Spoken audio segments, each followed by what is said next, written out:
بسم اللہ الرحمن الرحیم۔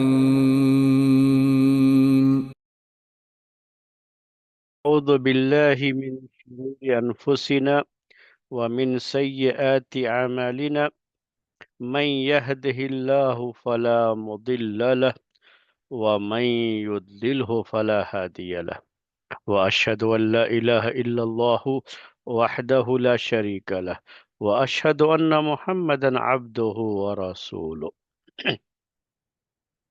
يا أيها الذين آمنوا اتقوا الله حق تقاته ولا تموتن إلا وأنتم مسلمون يا أيها الناس اتقوا ربكم الذي خلقكم من نفس واحدة وخلق منها زوجها وبث منهما رجالا كثيرا ونساء واتقوا الله الذي تساءلون به والأرحام إن الله كان عليكم رقيبا يا أيها الذين آمنوا اتقوا الله وقولوا قولا سديدا يصلح لكم أعمالكم ويغفر لكم ذنوبكم ومن يطع الله ورسوله فقد فاز فوزا عظيما أما بعد فإن خير الحديث كتاب الله وخير الهدي هدي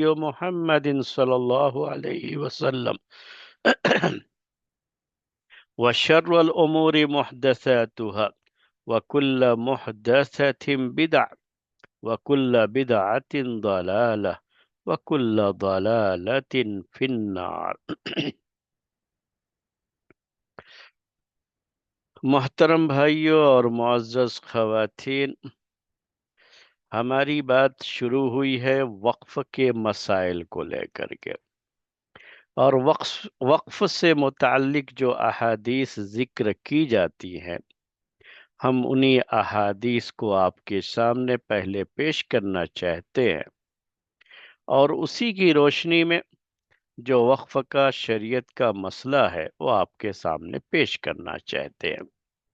احادیث میں جو بات ہوتی ہے وہی بات جو ہے ایک ضابطے کی حیثیت رکھتی ہے، اور احادیث میں جو بات ہوتی ہے وہ بات جو ہے ایک قاعدے کی حیثیت رکھتی ہے، اور اسی کی روشنی میں کچھ نئے مسائل آئیں تو ان کو ہم اجتہاد کر کے اسی کی روشنی میں پیش کرتے ہیں۔ تو اصل دلائل تو یہی ہوتے ہیں، یعنی جو قرآن میں بات ہو کوئی، جو حدیث میں کوئی بات ہو، اور بعد میں اگر کوئی آدمی اسی سے استدلال کرتا ہے، اسی سے دلیل لیتا ہے، تو یہ اس کا اجتہاد ہوتا ہے۔ تو اسی مناسبت سے پہلے ہم حدیثیں پڑھ لیا کرتے ہیں۔ قرآن میں تو ایسا کچھ وقف کو لے کر کے الگ سے بیان نہیں ہے، صدقات و خیرات کا عمومی بیان ہے، لیکن وقف کو لے کر کے حدیثوں میں بیان آتا ہے۔ تو ابو ہریرہ رضی اللہ تعالی عنہ والی حدیث تو پچھلے درس میں نے آپ کے سامنے پیش کر دیا تھا، جس میں یہ بات ہے کہ جب انسان مر جاتا ہے تو اس کا عمل وہاں سے منقطع ہو جاتا ہے، ڈسکنیکٹ ہو جاتا ہے، کیونکہ جب تک زندگی ہے اس کا عمل ہے۔ لیکن 3 سورسز ایسے بیان کیے پیارے نبی صلی اللہ علیہ وسلم نے جہاں اس کا عمل جاری رہتا ہے، اس میں سے ایک صدقہ جاریہ آپ نے بیان کیا، اور صدقہ جاریہ ہی اسی کے بارے میں نے آپ سے کہا کہ اسی کا تعلق وقف سے ہے۔ تو یہ حدیث تو پچھلے درس میں آپ کے سامنے پیش کی جا چکی تھی کہ صدقہ جاریہ اگر ہے تو یہ کیا ہے؟ وقف ہے۔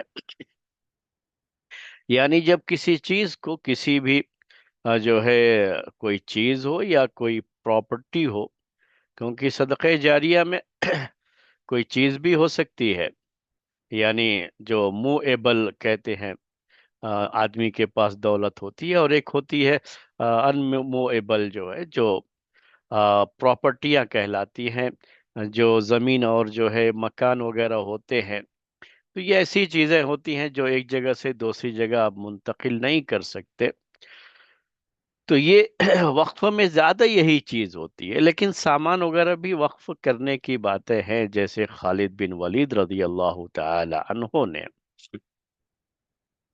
اپنے جو ان کے ہتھیار تھے، چونکہ وہ جنگ کے آدمی تھے، جنگ کے میدان کے آدمی تھے، مشہور سپہ سالار، یعنی چیف کمانڈر کہہ لیجیے آج کے دور کے لحاظ سے، ان کی شہرت تھی اس کو لے کر کے۔ تو ان کے پاس جو زرہیں تھیں، جو ہتھیار تھے، انہوں نے ان سب کو بھی وقف کر رکھا تھا، یعنی ہمیشہ یہ جو ہے اللہ کے راستے کے میں استعمال کیے جائیں گے، جو بھی استعمال کرے، اگر وہ نہیں کر رہے تو دوسرا بھی کوئی کرے تو یہ استعمال کرتے رہیں گے۔ جب وقف کر دیا ہے تو پھر اس کے گھر والے اس کے وارث نہیں بنتے ہیں اصل میں، اور جب وقف کر دیا ہے تو اس کا بیچنا جائز نہیں ہوتا ہے۔ کسی جانور کو کبھی وقف کر دیا، کیا مطلب وقف کر دیا؟ کہ چلو جو بھی اللہ کے راستے میں جہاد کرنے کے لیے جائے گا وہ اس کی سواری کرے گا، گھوڑا تھا اسے وقف کر دیا۔ تو یہ ہر وہ آدمی استعمال کر سکتا ہے جو اللہ کے راستے میں جہاد کے لیے جا رہا۔ تو مالک نے اب جب وقف کر دیا تو اب اس کے یہ مال جو ہے نا ورثہ کو نہیں جاتا ہے، طریقے میں نہیں شمار کیا جاتا ہے، اور اسی طریقے سے پھر اس کا بیچنا جائز نہیں رہ جاتا ہے، کسی کو ہبہ کرنا جائز نہیں رہ جاتا ہے۔ تو میں یہ بتانے کے لیے کہ زمین جائیداد کے علاوہ بھی وقف کی یہ سب شکلیں ہیں، سامان وغیرہ ہوتے ہیں جو وقف کر دیے جاتے ہیں۔ بس فرق یہ ہے کہ یہ وقف جیسے جانور کا ہے تو جب تک وہ جانور زندہ ہے تبھی تک کا وہ وقف ہے۔ کوئی بھی مال ہو اس طرح کا جو ہتھیار ہے تو مان لی جب تک وہ ہے استعمال کے لائق تب تک ہے، جب ٹوٹ جائے گا ختم ہو گیا تو ختم ہو گیا جو۔ تو یہ جو وقفہ ہوتا ہے یہ بھی وقفہ ہوتا ہے، لیکن یہ پورا کہہ لیجئے کہ جب تک جو ہے کبھی وقف کے بارے میں کہا تھا قیامت تک بھی چلتا رہے گا۔ تو زمین جائیداد والے میں یہ شکل بنتی ہے کہ زمین ہی وقف کر دیا ہے جب، تو وہ زمین تو قیامت تک باقی رہے گی، اگر کوئی حادثہ نہیں ہوا تو قیامت تک اگر وہ زمین ہے تو کسی کے اس کو بیچنا جائز نہیں ہے، اس کا ہبہ نہیں ہے، وہ جیسے ہے اسی حالت میں اس کو قیامت تک جانا ہے۔ یعنی جب تک وہ جو ہے زندگی ہے، جب تک جو یہ کیا کہتے ہیں دنیا ہے، یہ زمین ہے، تب تک جب تک آسمان و زمین ہے کہتے ہیں تب تک یہ وقف رہے گا۔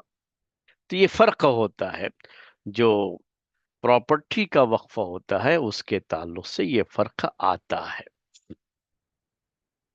تو آج آپ کے سامنے کچھ حدیثیں پیش کریں گے، پہلے حدیثیں پیش کرتے ہیں، اب اس کو سنیے۔ وعن ابن عمر رضی اللہ تعالی عنہما ان عمر رضی اللہ تعالی عنہ اصاب ارضا من ارض خیبر فقال یا رسول اللہ اصبت ارضا بخیبر لم اصب مالا قط انفس عندي منه فما تأمرونی۔ تو انہوں نے عمر رضی اللہ تعالی عنہ نے اللہ کے رسول صلی اللہ علیہ وسلم کے سامنے آ کر کے یہ بات رکھی کہ مجھے خیبر میں ایک ایسی زمین ملی ہے، اب یہ پراپرٹی کی بات ہے۔ تو خیبر کا علاقہ بڑا مشہور تھا کھجور کی پیداوار کو لے کر کے، اور وہاں کھجور کے باغات تھے، اور کھجور خوب عمدہ کھجور وہاں پہ ہوا کرتا تھا۔ تو کہا کہ خیبر میں میرے پاس ایک زمین ہے، مجھے زمین ملی ہے، اور یہ بڑی ہی عمدہ زمین ہے، پراپرٹی بہت اچھی ہو تو کئی لحاظ سے اسے اچھی مانا جاتا ہے۔ جیسے کوئی پراپرٹی کسی کے پاس کسی ایسے علاقے میں مل گئی ہے جو بڑا اہم علاقہ مانا جاتا ہے آج کے زمانے کے لحاظ سے، کوئی مارکیٹ ایریا ہو گیا یا کوئی بھی ایسا جو ہے آفیشیل قسم کا ایریا جہاں زمین بڑی مہنگی ہو، اور اگر وہاں کوئی بلڈنگ بنا دی جائے تو بڑے کرائے آ سکتے ہیں، یا زمین بھی ایسے دی جائے کسی کو تو کافی اس کا کرایہ آ سکتا ہے، تو یہ عمدہ زمین عمدہ مال مانا جاتا ہے۔ یا اس میں اگر آپ درخت وغیرہ لگا دیں، کھیتی کریں، درخت لگا دیں تو اچھا خاصا وہاں سے پھل آئے گا اور اس سے فائدہ ہوگا۔ بہرحال یہ آمدنی کے ذریعے کے لحاظ سے زمین کو کی ویلو بڑھ جاتی ہے۔ تو انہوں نے جو کہا تھا عمر رضی اللہ تعالیٰ عنہ نے اللہ کے رسول صلی اللہ علیہ وسلم سے کہ مجھے خیبر میں زمین ملی، اور کہا اللہ کے رسول مجھے خیبر میں زمین ملی ہے، اور یہ کہا کہ لم اصب مالا قط انفس منہ، انفس منہ کا معنی ہوا کہ اس سے بہتر مال مجھے کبھی نہیں ملا ہے، یعنی میرے لحاظ سے یہ سب سے عمدہ پراپرٹی ہے، مال ہے جو میرے پاس ہے، جو مجھے ملا ہوا ہے۔ تو آپ مجھے کیا حکم دیتے ہیں اس کے بارے میں کیا کروں؟ تو صحابہ کیا سوچتے تھے کہ جو سب سے عمدہ مال ان کے پاس ہے اس کو اللہ کے راستے میں خرچ کر دیں۔ یہ سوچ ہم ان کی ہوتی تھی، ہماری سوچ الگ ہوتی ہے، لیکن ان کی سوچ ہوتی تھی۔ یہ تو یہاں عمر رضی اللہ تعالیٰ عنہ اسی لیے اللہ کے رسول صلی اللہ علیہ وسلم سے مشورہ کر رہے ہیں اس سلسلے میں کہ میں اس کو کہاں استعمال کروں۔ اور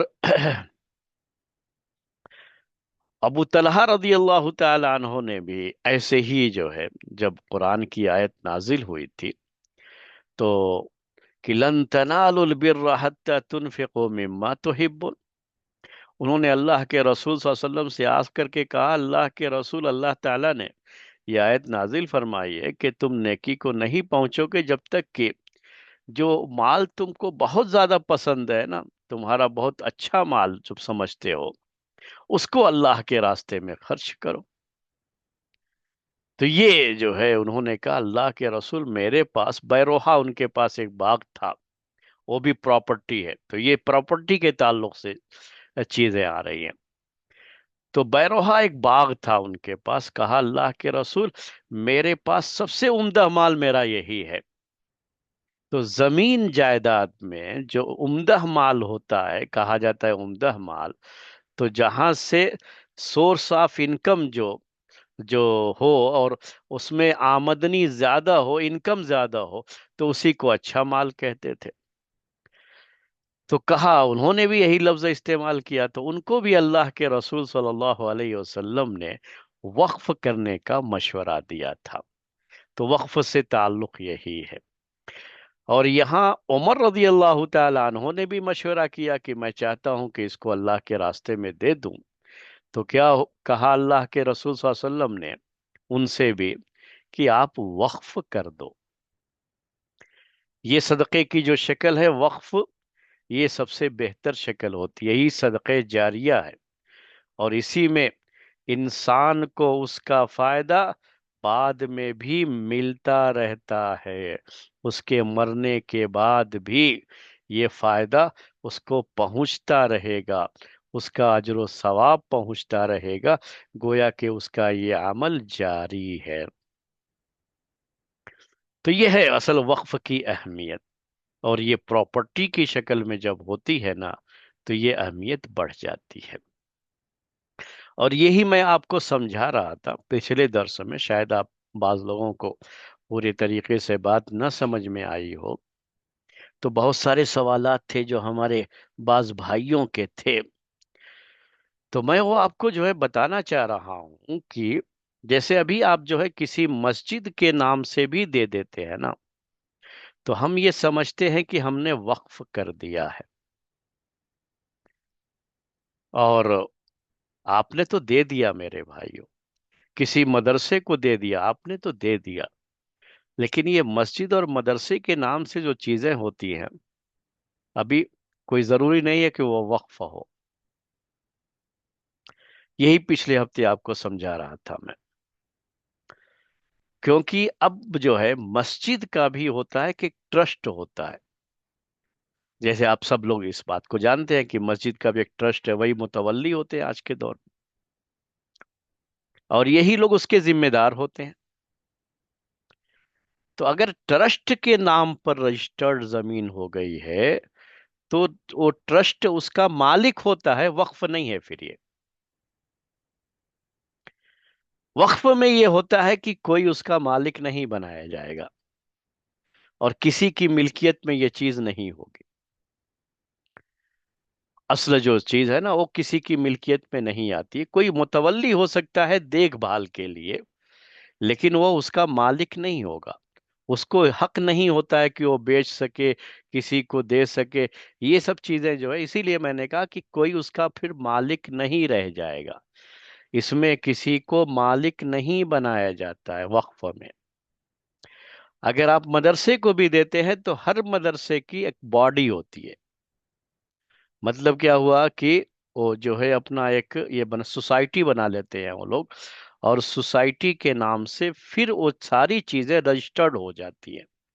اگر واقعی مدرسے کے نام سے رجسٹری ہے تب، نہیں تو لوگوں کے نام سے بھی رجسٹریاں رہتی ہیں، وہ بڑا مسئلہ ہوتا ہے اس میں. اس کے بھی اپنے بہت سے مسائل ہیں، میں اس کی تفصیل میں نہیں جانا چاہتا. تو وہ تو جس کے نام سے رجسٹری ہے وہ مالک ہو گیا پھر اس کا. وہ کبھی بھی جو ہے اگر آج جو ہے کوئی دعویٰ نہیں کر رہا ہے، کل نہیں تو پرسوں اس کے گھر والے کھڑے ہو کر کے دعویٰ کرنا شروع کر دیں گے کہ جو یہ ہماری پراپرٹی ہے، کیونکہ وہ وقف نہیں ہے حقیقت میں. تو وقف نہیں رہے گا. کسی کے نام سے آپ رجسٹری کرائیں گے تو وقف نہیں ہوتا ہے وہ. تو ٹرسٹ کے نام پر بھی وقف اگر رجسٹری ہے تو ٹرسٹ مالک ہو گیا وہ وقف نہیں ہوتا ہے. تو اب ٹرسٹ کے اندر جو لوگ ہیں، جیسے مدرسے کا ٹرسٹ، آج کل بہت سے لوگ کیا کرتے ہیں، چاہے مسجد ہو یا مدرسہ ہو، وہ جو بھی ان کے ٹرسٹیز ہوتے ہیں یا زیادہ جو ٹرسٹیز ہوں گے وہ اپنے گھر والوں کو رکھ لیتے ہیں. تو کبھی تو ٹوٹل گھر کے ہی لوگ ہوتے ہیں، یعنی ان کا فیملی ٹرسٹ ہوتا ہے. تو ایک طرح سے تو وہ مالک ہی ہیں اسی کے، چاہے وہ مسجد کے نام سے پیسہ لوگوں سے چندہ کر رہے ہوں، لیکن حقیقت میں یہ ان کی ملکیت ہوتی ہے. جو ٹرسٹ جب آپ کسی کو بھی مالک بنا دیں گے نا تو پھر وہ وقف نہیں رہ جاتا ہے. یہ سمجھنا ہے آپ کو اس میں.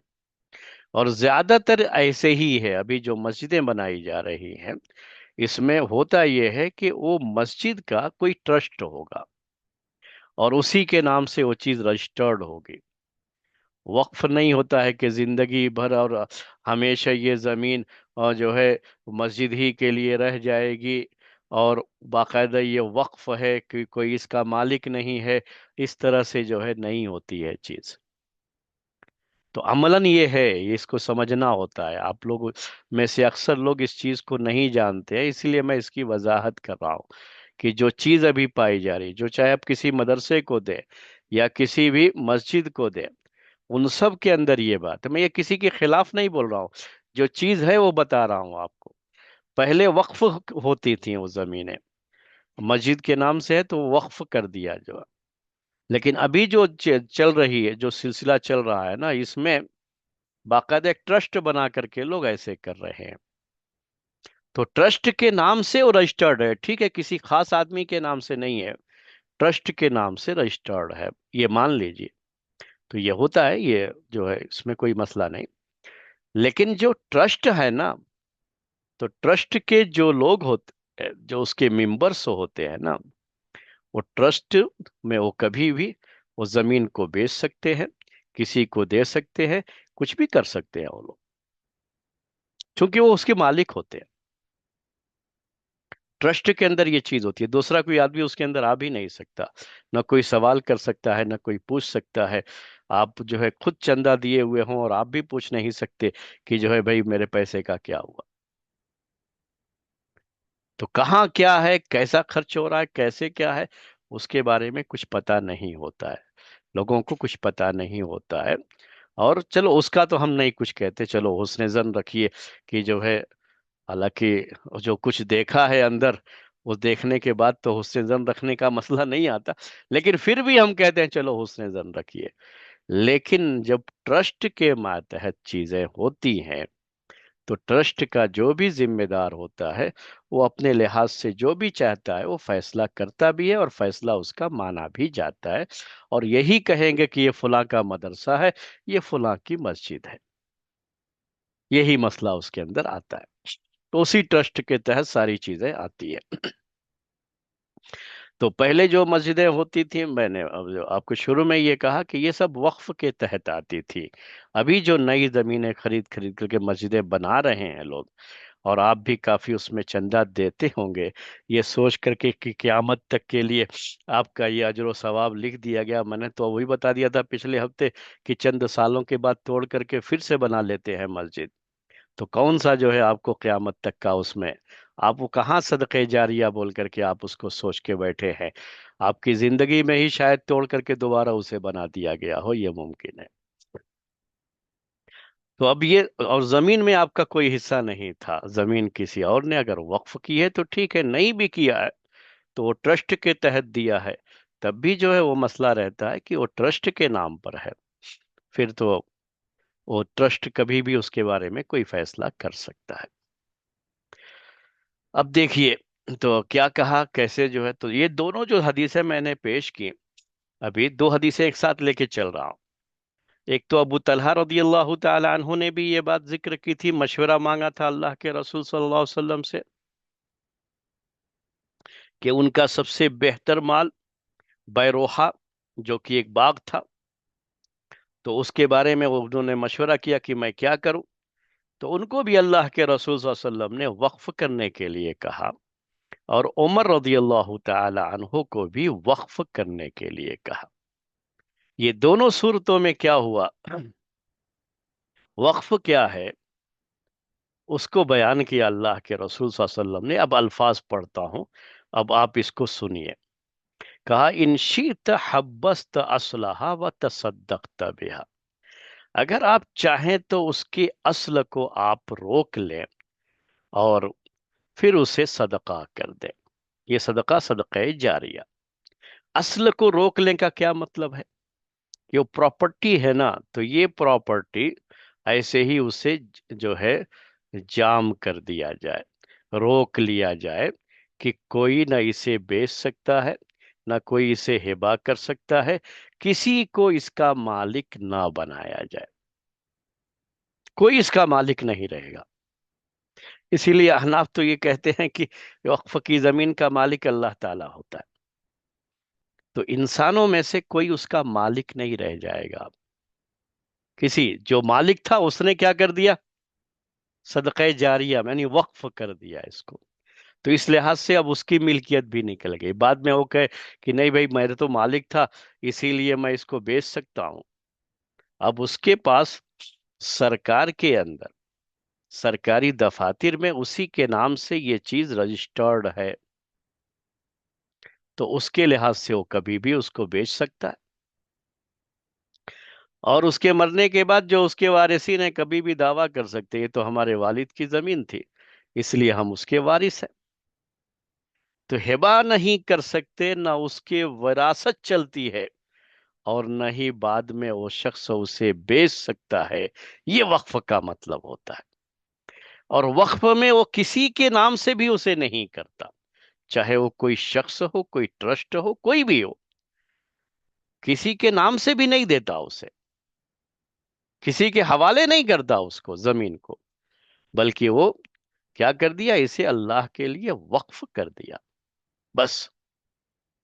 اب وقف کر دیا تو اصل پراپرٹی وقف ہوتی ہے، لیکن اس کا جو چونکہ سورس آف انکم ہے، میں نے آپ سے کہا تھا، تو اس سے جو انکم آئے گی وہ انکم کا صدقہ کرتا ہے۔ یہ صدقہ بھی جو عام صدقہ ہوتا ہے جو غریب مسکینوں کے لیے ہوتا ہے، یہ کوئی ضروری نہیں ہوتا ہے وقف میں، بلکہ وقف میں یہ ہے کہ جن کے لیے وقف کریں گے، اگر عام کر دیا سارے مسلمانوں کے لیے تو پھر سارے مسلمان فائدہ اٹھائیں گے، چاہے غریب ہو چاہے مالدار ہو، سبھی اٹھائیں گے۔ تو وقف میں یہ کوئی ضروری نہیں ہوتا ہے کہ وہ فقیر مسکین ہی ہو، بلکہ وقف کرنے والے کا جملہ کیا تھا اس کو دیکھا جاتا ہے کہ اس نے کس کے لیے وقف کیا تھا۔ تو یہ ہوتا ہے کہ وہ سورس آف انکم ہے ایک، اور اس کی جو انکم ہے نا وہی خرچ کی جائے گی، اور جو اصل پراپرٹی ہے وہ ہمیشہ ایسے ہی باقی چھوڑ دی جائے گی، اس میں کوئی تصرف نہیں کرے گا، نہ ہی کوئی اسے بیچ سکتا ہے، نہ ہی کوئی اسے خریدے گا، اور نہ ہی کوئی اس کا وارث بنے گا، وراثت بھی نہیں چلے گی، اس کو ہدیہ بھی کسی کو نہیں کیا جا سکتا، ہبہ نہیں کیا جا سکتا، عطیہ نہیں، کوئی چیز اس کے اندر نہیں کی جائے گی، کیونکہ وہ اصل مالک جس نے وقف کیا ہے، جسے واقف کہتے ہیں، وقف کرنے والا، اس کی ہاتھ سے وہ چیز نکل چکی ہے، اس نے اللہ کے لیے اسے دے دیا ہے، اب وہ بھی مالک نہیں ہے۔ اور جن کے لیے وقف کیا ہے نا، وہ مالک نہیں ہوتے اس کے، بلکہ یہ صرف اس کی انکم ان کے اوپر خرچ کی جائے گی، اور جو اصل پراپرٹی ہے، یہ پراپرٹی ویسے ہی رہے گی، اس کے بارے میں کوئی شخص کسی طرح کی کوئی ملکیت نہیں رکھتا، نہ کوئی اختیار رکھتا ہے۔ یہ ہے مطلب کیا کہا کہ ان شئت حبست اصلها وتصدقت بها۔ اب آپ کو جو ہے سمجھ میں آ گیا ہوگا کہ اصل پراپرٹی اس کو ایسے ہی اللہ کے لیے دے دیا جاتا ہے، اب یہ وقف ہے، اور اس سے جو فائدہ اٹھایا جائے گا تو صرف اس کی انکم سے، وہ کیسے ہے اس کے آگے تھوڑا سا اور بیان ہے اس کا۔ فتصدق بها عمر علی اللہ تباع، تو وقف کیا عمر رضی اللہ تعالی عنہ نے کہ اس کو بیچا نہیں جائے گا، یہ پراپرٹی اب کوئی بیچ نہیں سکتا، یہ وقف ہو گئی تو اب کوئی بیچنے کا حق نہیں رکھتا، حتیٰ کہ عمر بھی نہیں رکھیں گے جنہوں نے وقف کیا ہے، ان کی اپنی اولاد بھی نہیں رکھے گی، تو کوئی بھی اس کو اللہ توبہ، اس کو بیچا نہیں جا سکتا، ولا توہب، اور اس کو ہبا نہیں کیا جائے گا، یہ نہیں کہ چلو بیچ تو نہیں سکتے لیکن کسی کو ہدیے میں دے دیں گے، کسی کو ہبا کر دیں گے، تو یہ بھی حق نہیں رہ جاتا ہے، ولا تورثو، اور اس میں وراثت بھی نہیں چلے گی، وقف کر دیا وراثت بھی نہیں چلے گی۔ مدرسوں میں تو مسجدوں میں تو وراثت چلتی ہے نا، اسی لیے ہم کہتے ہیں کہ وہاں پر یہ وقف کی جو پوری جو تعریف ہے نا وہاں پہ نہیں آتی ہے، اور خاص طریقے سے جب وقف کے لیے رجسٹرڈ نہ ہو تو مسئلہ ہی نہیں آتا ہے اس کے اندر۔